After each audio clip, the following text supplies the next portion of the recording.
the issue of sustaining drives is probably maybe the most significant issue with the offense. How do you see that aspect? Last Thursday really for business? I'd have to see I haven't really looked at the exact stats of it. I guess you'd have to compare it to, there has to be a bar that's set on if you compare it and whatever that is. I mean, is it 8 plays? Is it 7? Is it 9? I mean, I'm not sure how to answer that question. We've gone on some very long drives this year, We've gone on some really good drives. Our problem exists and we're not scoring enough points. That's kind of what I see the problem being. The third quarter has been a low point in several games this year. What Right. does the team still need to improve upon right after halftime? Well, it's funny you say that because I looked at all the third quarters yesterday. We scored on the first drive 4 out of the 7 games on the first drive, and then the 5th game against Washington, we took it from the -25 to the +23 and missed a field goal. So we had a chance of scoring on the first drive of 5 out of 7 games. So I wouldn't say that was bad. It's the drives after that. And then there's a couple drives, I think it was 2 games, where we were in the middle of a drive. It went to the 4th quarter, and we scored on that drive. So it was part of the third quarter. It all depends on how you look at it. I don't think it's as bad as maybe the point total. I think you look at it, it's not great, that's for sure. We all want to be better. There's absolutely no doubt. I'll be the first one to admit to that. I was surprised because of, all the questions I've been asked about the third quarter. So I went back and looked, and, I was surprised that, there's a couple games, we scored 2 touchdowns, 2 out of 3 scores of 3 drives. So, I mean, it's not great. I don't think it's as bad as what some people are making it out to be. Coach, actually, your yards per play are better than any time in the last 6+ years. Really? At ASU. Good. Wow. And I didn't know that. your yards per play are also better than anyone in the Pac-12 except for Washington State. Okay. And some of the other numbers are kind of really similar. But as you said, the points. Yes. And Yes. So what do you make of that? Man. So we went into the game. That's a great question. We went into the game Saturday with that in mind. Like, okay, we need to generate, and so maybe we were pressing too much Saturday and the trick play and and that's really, if I think about it, the one call you'd love to have back, and the momentum and what's going on with the game and what the score was at the time. Just feeling like we had to generate more points, but then all of a sudden you get into a game, it's 3-0. And so, well, really all you need is 4 points. You know what I'm saying? So, man, it's just, I don't know, can't put a finger on it. We turned, we had 2 drives that we had the momentum, we were driving. In those, we've had bad turnovers, man. And yes, I talked to the team about turnovers change the outcome of games, and they change people's lives. And, the Washington game, drive, we take the first drive, boom. And then you go down again, and then we fumble. And then Stanford, we get the momentum, we take it down there, we have a big play, fumble. And then we momentum, we get it down there again, and then we had that, the interception off the trick play. And so, I don't know, man. I wish there was a pattern. Wish that I could could put my finger on it and go out on the practice field and fix that particular problem, because some of the other things are kind of easier to fix. We wanted to concentrate on getting better on 3rd and 4 to 6 going into this game. I think we were 75% there. So I mean, it's like you can work on things like that. Man, it's just like it's hard to work on how many points are we going to score in the game. You know what I mean? A lot of it comes down to executing. I'm not pleased with our execution at times on the other side of the 50-yard line. That's where I know what we can work on certain individual things, but it just seems like we take turns on messing up. Like one guy blows a protection here, we look the wrong way, maybe at quarterback over here, or the receiver runs his route not the way that we've coached it over here, and it just seems like we take turns. And we got to play a complete game at some point in time this dang season, There's not one player that decides the game, but in the 2-minute situation, Manny took a sack, Yeah. and then he had a couple that checked Right. That took time off and talking about timeouts. What did you make in just looking at that again and what you're trying to accomplish? Yeah, you know, there was, I thought what we were trying to do on a couple of the things that got checked down is we had a wheel route. I don't know, you know, some people see that or not. We felt like we could get the running back out of the backfield one-on-one with a linebacker. And they switched it off. They did a good job on defense, and that kind of took us away. And you know, when you're going fast like that, you're trying to think, how can I score a fast touchdown and get a one-on-one matchup? So one of those was that. You know, and then the last play that, you know, in particular, the last play, you know, we felt like we had, you know, Frank to the field, had a vertical ball, could have thrown it up. We had switch verticals into the boundary with a shot with, you know, Kyle bending it, and then Nikhil possible back shoulder. And if he catches it early and he couldn't score, if it felt like he could, you know, could step out, you know, and then, you know, hit, the back leaked out. And, you know, Manny just saw me throw it to him. And, you know, I could have helped him out and just told the back to stay in and just max it up, protect, you know what I mean? So, you know, I blame myself for that. And, that not even like let that, you know what I'm saying? That even flash in front of his eyes right there, you know?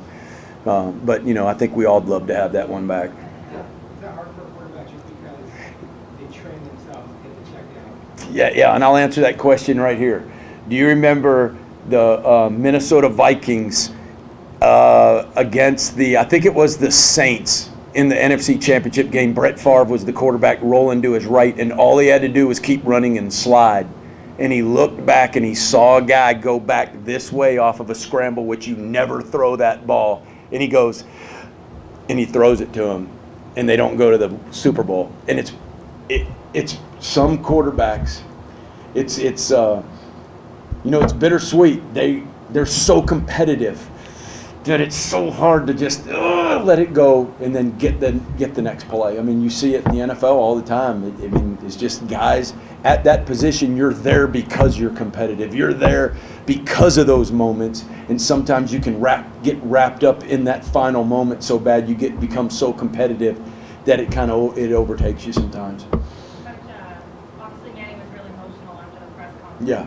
Worked up. How did you see him today? How did he kind of regroup? Is it a different change in him, or how is he? Oh yeah, he was great, you know, and we had just a wonderful talk, you know, afterwards. It was a great moment, you know, for both of us, you know, because we all learn from disappointments, and we all learn from mistakes, and so what you learn in the game of football, the reason I love it so much, is you have so many times to respond to adversity that grows your character up. And I think he, you know, just put my arm around him, told him I loved him, and he said the same thing to me. And we're going to learn from it. And in no way does one play ever define a person in a game, you know. And then don't let that define who you are. Don't let anybody define that for you. And man, you can't do anything about it. But still, you know, you look at the record, you look at our schedule, we control our own destiny still. I mean, we went out, we're in great shape. Coach, switching gears, USC, at USC, what do you thought when playing something like that, not the Coliseum? I thought you were going to, I prepared for this question because last week you said, what do you see? And my answer was athletes. That's all I see on film are really, really, really good athletes running around. By far the most athletic team we've faced this year. I mean, it's really, it's no secret. They have the best players in the conference. They just do. I mean, it's not a secret. Everybody talks about it. They do. And they're really, really fast. They roll 7 to 8 guys out on the defensive line. They all look like the same guy, real good. And then they got linebackers that can just absolutely fly. They got safeties that can run downhill, and they run like corners. So it's a tremendous challenge, and you know, you love it. You know, if you're a competitor, you know, you love the opportunity, you know, to go against guys like that. After the bye week, it seems like you put in some different things, some of the pass. Yeah. Is that going to help you to build off of what you guys were doing in the run game in the earlier weeks? Yeah, you know, and what it does is it makes people like, you know, when you're on defense, if you're a defensive coordinator and you watch the film and you're popping passes to people, you got to make a decision. Oh, okay, if we're going to be in zone, okay, then who has this guy, you know? And obviously, you know, it's no secret. Coaches know what they're looking at. You know, you got a run play going this way and a pop pass going that way, and you're in zone. Somebody's got to stay over here and cover the dude, right? You know, so you got to make that decision now. If you don't want to do that, then you got to make the decision to go man coverage. Well, then, you know, it's like a chess game. We see man coverage. Now you have man coverage plays that you try to attack them with. You mentioned the trail line. Not here now. Can you just talk about the running back, how the depth chart lines up? Yes. And how important you might see to get some variation beyond, you know. Yeah, sure. So we have Paul Lucas and we have Isaiah. And, you know, those guys they'll take the bulk and all of the second team reps. And so we'll shuffle those guys in and out accordingly per type of situation, play, package, what we're thinking. We have certain packages where we want this guy in, certain packages where we're thinking this guy. You know, obviously you don't want to have Isaiah in there, you know, blocking, you know, freaking 6'3", 245-pound defensive ends on protection at times. So you got to be careful with who's in and what you're trying to do. But those two guys will handle the bulk of that responsibility of a backup running back. Do you think it's important to get some other guys some carries, and not just have, you know? Yeah, you know, it is for running backs. I think it's important that. You don't want a guy his first carry to be the third quarter. Sometimes it works out that way. One thing, though, that Eno is one of those backs, and they come in all shapes and sizes, but Eno is one of those running backs we've discovered where he gets better as the carries he gets. So he's not a guy where you're trying to split carries with. Like, some running backs are like that. You need to do that. You need to split, you know, probably 60-40. But he's a guy where he actually gets better the more he carries it. So you try to keep him in the game as long as you can in consecutive carries. Started out on defense. Yes, he did. How has he progressed his career? Really, because he played running back in high school, and he's done that before, and he's pretty natural at it. He's really fast, and he's done a super job, and we just got to get him some game experience, and hopefully he'll do that Saturday. When I say hopefully, that means Eno's doing really well, and he just needs a break. We look at the game that USC played against Utah without getting into specifics. Did you feel that defense that we showed against Utah, was that an anomaly, or is that maybe just what you saw also from other weeks? You're talking about USC's defense against Utah? Yeah. You know, that's a good question, because I watched the game, and as I turned the film on, I was expecting Utah to just like be overwhelming them. But if you look in the first half and you watch that play by play, Utah had one big slant, I think, for 46 yards to number 18, and he took it to the house. And then they had a scramble, had the guy sacked in the backfield. He scrambled out, rolled to his right, threw it to a tight end down on the 3. And the best way I described it, I mean, USC was kicking their butt the first half. It just didn't show on the scoreboard. And then middle way of the third quarter is when Utah started to start doing it. But it wasn't as lopsided as you may have think unless you turn that film on. USC was really handling them pretty well in the first half. They're good, man. They're good. Does A.J. Carter figure into this at all now, or is he? Not right now. Would you just redshirt? Unless there's an injury to one of those 3 players we talked about. Yeah. You were talking about your conversation with Manny. Is the noise out there, if you want to put it that way, is he at this point in his career kind of able to block that out? You would hope so as you grow. I'm 51 years old, and I would love to say that it's, I'm numb to it, but if one of you guys wrote a story about me being a bad offensive coordinator, it'd probably hurt my feelings a little bit. You know what I'm saying? I'm just being honest as a human being. And he's a human being. So he's going to feel that a little bit, but you would hope that, okay, I get it. Let's keep it all in perspective. And that's the thing I want you work on as a person as you get older and experienced is you're going to lose your perspective at time. We all do, but then gaining that perspective back very quickly. And that's what I think he's done, because his attitude today was amazing. The practice was great. He was as good a leader today as he's been all year. When did you have the conversation? When did you guys talk with Manny? We talked in the locker room, you know, before I came and talked to you guys. Then after I talked to you guys, I went back, and then we texted later that night till late at night, back and forth. And then, you know, we talked again on Sunday and had a really good talk Sunday morning before we went out to practice. And so I think he's in good spirits. Is that about normal for you guys post-game to communicate that many times, or is it just because of the... Yeah, you know, we'll text back and forth, and I text the team. I usually text the team, you know, a group text, the offense, and tell them my thoughts, and then I always tell them I love them, because I do. I don't ever want the scoreboard to ever define our relationship of how I feel about them or accept them, you know, as people.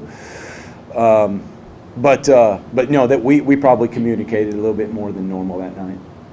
Do you think Manny's having an appreciably different season than last year, one way or the other? Say that again. Oh. Do you think the season he's having this year is appreciably different than last year, or? Yeah, you know, it's a little bit different because we had those early upset wins against Oregon, Washington, and then we went to Utah. I can't remember exactly what game that was. So he had some big wins under his belt. We have the Michigan State, you know, game this year, you know, and so, you know, that's playing out, you know, a little bit differently. And I think I just don't want him to press. I don't want him. Okay, think about this, guys. 5 of our games went down to the last drive. 5 games out of 7. I don't know if that's ever happened to me before, right? But only one's worked out in our favor. And so I just don't want him to get to where he thinks he has to do too much in press, because that's when I think people start making mistakes. All right. We good? Coach. Thanks, guys. Thank you.